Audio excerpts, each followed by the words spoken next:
In this video, I'll show you how to create a dashboard in Confluence. So I'm going to just do this on a Confluence page, and I guess this is incredibly subjective.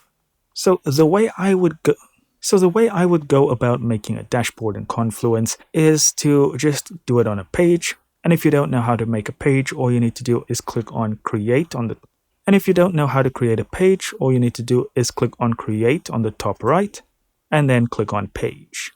Now we're going to click on our page and then we're going to click on layouts. Now here in layouts, we can choose our columns or sidebars and how many columns we want. For this, I'll use 4.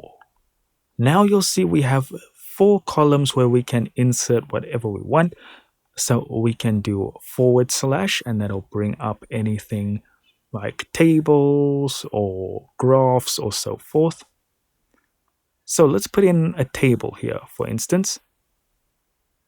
And then let's say in the next tab, I want more tabs. So I'll just click on tabs over here. Keep in mind, this is an add-on. And let me just quickly set up these tabs. So now I have all my tabs set up in this column. And then I can continue adding things to columns as I go. So for me, I would say that is the best way to create a dashboard in Confluence. Though again, it's going to be very subjective depending on what exactly you're trying to create a dashboard for.